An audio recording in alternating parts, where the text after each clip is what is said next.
and welcome to the show. I'm very excited to have with me today an acquaintance actually I ran into at FinCon. That's the Financial Bloggers Conference. Kraig Mathias. He runs a website called Create My Independence. He's been out blogging actually for a while now. He originally started under a different name, right? Yep, Young Cheap Living was my Cheap Living, and you've since moved on to Create My Independence, but you felt that was a better fit with what you were, I guess, working towards in the end. Yeah, that's right. Awesome. Great to be here.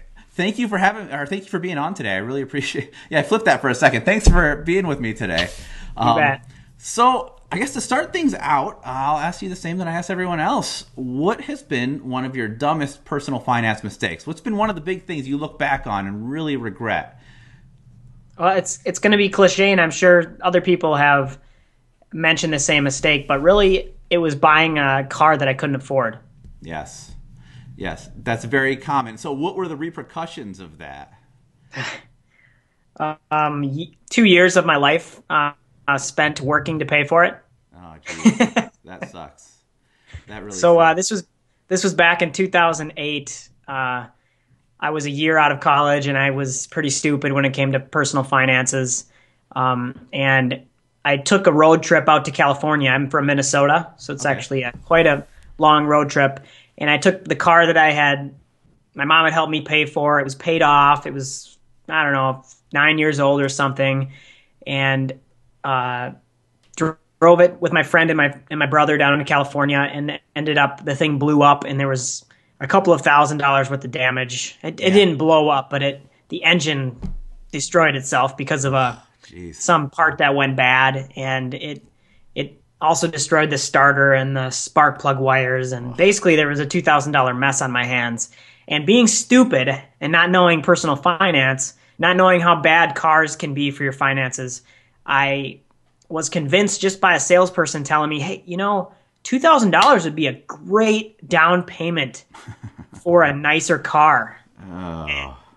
You know what? I fell for that, and a lot of people would fall for that too. A lot of people fall for that every single day. Yeah. And what I did was I had great credit, so I decided, well, yeah, why not? I got a nice job. I got the income coming in, and I got a little extra income. I'm not completely dying from debt yet, so I might as well take this loan on. And I bought a $20,000 car with a pretty small salary. I probably was making $33,000 a year at the time. Yeah. And I went and bought a $20,000 car completely on credit. Wow.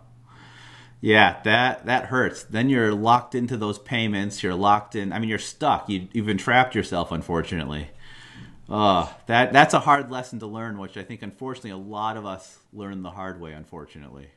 So to flip that around then, what has been one of your smartest personal finance moves? What's been one of the things that you think has really helped set you up for, I don't know, where you're at today and hopefully your future?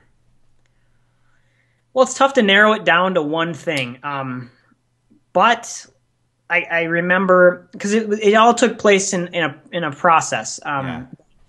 My smartest move was I made the decision to cut my lifestyle and get out of debt. Okay.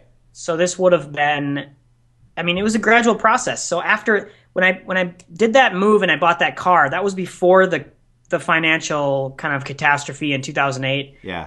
And then I was kind of unsure if I was going to get serious about paying this debt off, and then the economy went down into the tubes, and then the company I worked for was going to lay off some people. They actually laid off some people that next year.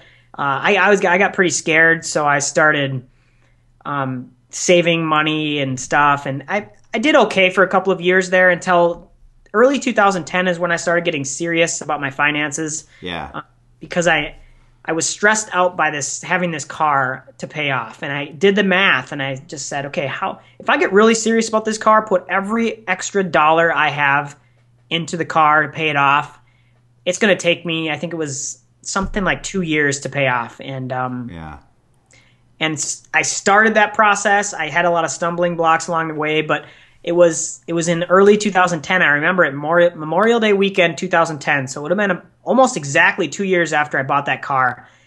I made the decision to get extreme. Yeah. about my finances, cut my lifestyle big because I wasn't going to live like that anymore. I wasn't going to live broke. I wasn't going to live with all this debt over my head and not being able to do anything about it. Yeah. Yeah. So, awesome. So this was a decision that I made.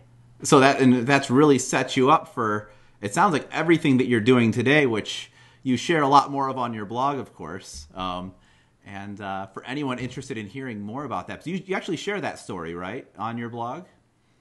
I do. I share it on my blog, and I just started a podcast under the same name. Okay, awesome. Probably since I've talked to you last, I've started a podcast, Create My Independence. That's on iTunes, or you can find that on my site, createmyindependence.com/podcast.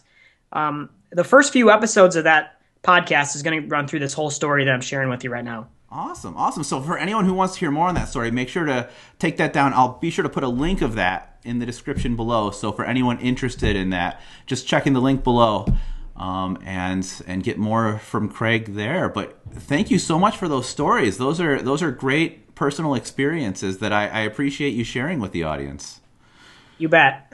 All right. If it wasn't for those things happening, I wouldn't have, if it wasn't for that car happening, I wouldn't have made the decision to get serious and cut my lifestyle. So it was huge.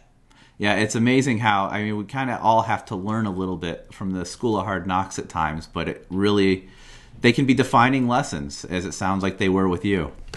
Exactly. Thank you for your time today. And again, thank you viewers for listening in, and look for more of this. I'm actually going to record a separate session of this with Kraig here on the podcast. If you want to tune in for that, make sure to catch that. Thanks again, Kraig. Thanks, Casey.